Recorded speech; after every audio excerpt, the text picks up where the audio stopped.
भाजपा के प्रदेश सचिव व विधायक विनोद कुमार ने कहा, हिमाचल सरकार में मंत्री राजेश धर्मानी ने प्रेस कॉन्फ्रेंस की और उसमें उन्होंने पूर्व में जो हमारी सरकार रही है उसके ऊपर तथ्यों से परे बिल्कुल झूठे आरोप लगाने की कोशिश की है। जहां तक हिमाचल प्रदेश के ऋण की बात है तो मुझे ध्यान में है कि प्रदेश के पूर्व में रहे मुख्यमंत्री आदरणीय शांता कुमार जब हिमाचल प्रदेश के मुख्यमंत्री थे तो आप सबकी जानकारी के लिए कहना चाहता हूं, उन्होंने हिमाचल प्रदेश को कर्ज से मुक्त किया था। वे पहले मुख्यमंत्री थे शांता कुमार जो इस सोच को लेकर चले थे कि हमने हिमाचल को कर्ज के लिए बिना विकास को गति देते हुए आगे लेकर जाना है। विनोद ने कहा, हिमाचल प्रदेश में अगर ऋण लेने की शुरुआत किसी सरकार ने की है तो कांग्रेस पार्टी के राजा वीरभद्र सिंह की सरकार ने की थी। तो पहली बार ऋण उस वक्त लिया गया जब राजा जी मुख्यमंत्री थे। आदरणीय शांता कुमार जी वो इस सोच को लेकर के चले थे कि हमने हिमाचल प्रदेश को कर्ज लिए बिना इस प्रदेश को विकास की गति के लिए हम लोग आगे लेकर के चलेंगे। लेकिन जहां तक प्रदेश की बात है, प्रदेश में ऋण लेने की बात है, तो मैं आप सबकी जानकारी के लिए कहना चाहता हूं, हिमाचल प्रदेश में अगर ऋण लेने की शुरुआत अगर किसी सरकार ने की है तो कांग्रेस पार्टी की सरकार ने, जब राजा वीरभद्र सिंह जी प्रदेश के मुख्यमंत्री थे तो पहली बार ऋण उस वक्त लिया गया। और जहां तक बात आती है इस प्रदेश को कर्जे में डिबोने की,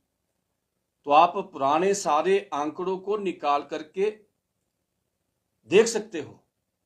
कि किसकी सरकार ने कितना ऋण लिया, कितना लोन लिया, लोन के साथ कितना पैसा उस लोन के साथ साथ वापिस भी किया है। इन सारी चीजों को आप विस्तृत देख सकते हो, ये भी मैं आप सबसे कहना चाहता हूं। मेरी जानकारी के अनुसार प्रोफेसर प्रेम कुमार धूमल जी की 2007 से 12 तक की सरकार बनी, आप सबके ध्यान में है, और सरकार ने केवल 7,466 करोड़ रुपया लोन इस प्रदेश के विकास को करने के लिए लिया है। और अगर आप 2007 से 12 तक की सरकार को देखेंगे, चाहे आम जनमानस की बात हो, चाहे कर्मचारियों की बात हो, उसमें आमजन को भी पूरी तरह से खुश करने का काम किया था। आमजन की बेहतरी के लिए काम किया गया था उस सरकार के माध्यम से। और मुझे ध्यान में है, क्योंकि मैं उस वक्त राजनीति में नहीं था, लेकिन ये जो कर्मचारियों का एक 7-9-14 का जो था एक इशू, शायद उस वक्त की सरकार ने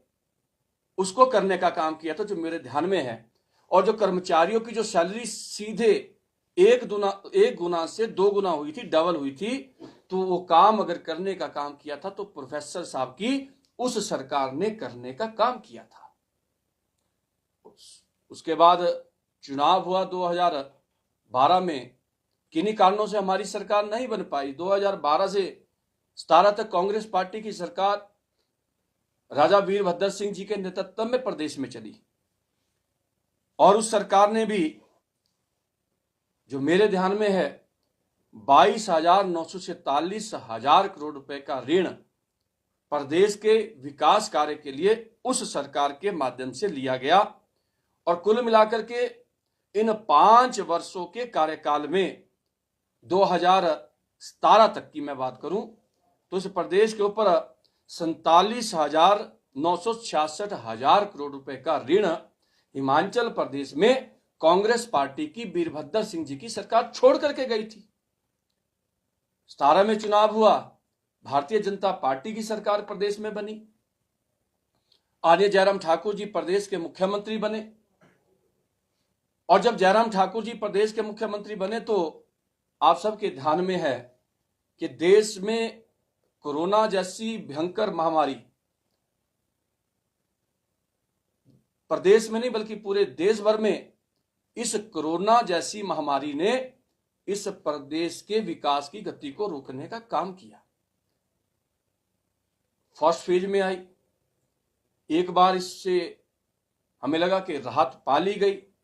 लेकिन दूसरी साल फिर से कोरोना आया। लगभग इस 5 साल के कार्यकाल के अंदर 2 साल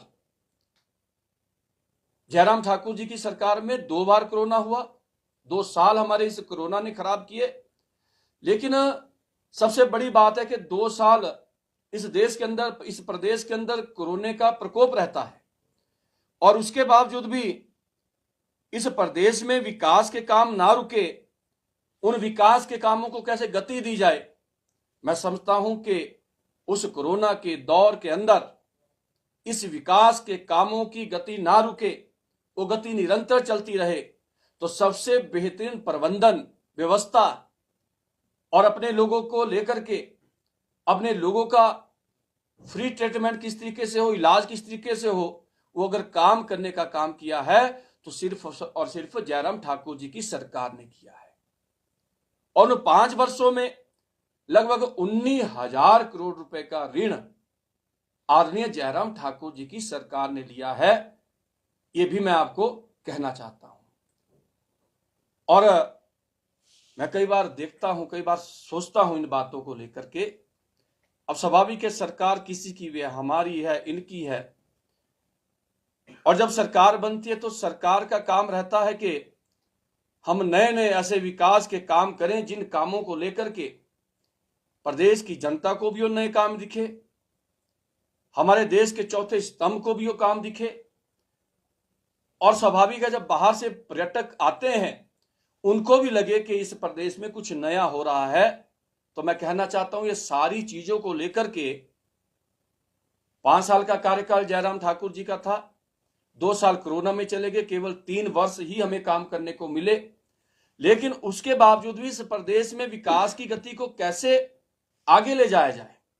आप देखेंगे 2017 से 22 तक की उस सरकार के अंदर केंद्र सरकार के सहयोग से और प्रदेश सरकार के सहयोग से जहां रोड कनेक्टिविटी को लेकर के बहुत बड़ा काम प्रदेश में किया गया, आपका शिमला से चंडीगढ़ 4 लाइन को लेकर के किस गति से काम हुआ है, आपका कीर्तपुर से मनाली 4 लाइन को लेकर के किस गति से काम हुआ है, आपका धर्मशाला से जो भी शिमला के लिए रोड बनने जा रहा है, इन सभी रोड्स के ऊपर कितनी तेज गति से काम हुआ है। इस बात को आप समझ सकते हो कि डबल इंजन की जो सरकार जयराम ठाकुर जी के नेतृत्व में प्रदेश में थी, तो स्वाभाविक है उसका सीधा असर हमें देखने को मिला था। इसका मैं एक और एग्जाम्पल आपको देना चाहता हूं। हम कई बार देखते हैं कि किसी पंचायत के अंदर आपको 4 कमरे का भवन बनाना है, तो उस भवन को बनाने के लिए कई बार 5 साल खप जाते हैं, लेकिन भवन नहीं बनता। लेकिन हम सब सौभाग्यशाली हैं, मैं इस बात को इसलिए कहना चाहता हूं, मोदी जी के आशीर्वाद से, आदरणीय जगत प्रकाश नड्डा जी के आशीर्वाद से हिमाचल प्रदेश को एम्स जैसा इंस्टीट्यूशन मिलता है और उसका शिलान्यास भी उसी सरकार के दौरान किया जाता है और उसका उद्घाटन भी उसी सरकार के दौरान किया जाता है। तो विकास से इससे बड़ी मिसाल मैं आपको नहीं दे सकता। आप देखेंगे कि हमारी सरकार ने टूरिज्म की दृष्टि से भी नई नई डेफिनेशन को सिलेक्ट करने का काम किया। उन्होंने कहा कि नए भी ऐसे स्थान टूरिज्म की दृष्टि से डेवलप हो ताकि नई साइट्स के ऊपर भी लोग जाकर के उन जो छिपी हुई जो जगहें हैं जो बहुत सुंदर है लेकिन लोग टूरिस्ट वहां तक नहीं पहुंच पाए, उन जगहों को भी डेवलप करने का काम हमारी पिछली जयराम ठाकुर जी की सरकार ने किया। और ना जाने प्रदेश के अंदर कितने ऐसे इंस्टीट्यूशन थे जो हमारी सरकार के द्वारा खोले गए थे, जिसके कारण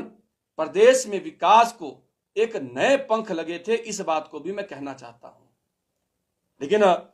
वर्तमान की सरकार की मैं बात करूं तो आप सबके ध्यान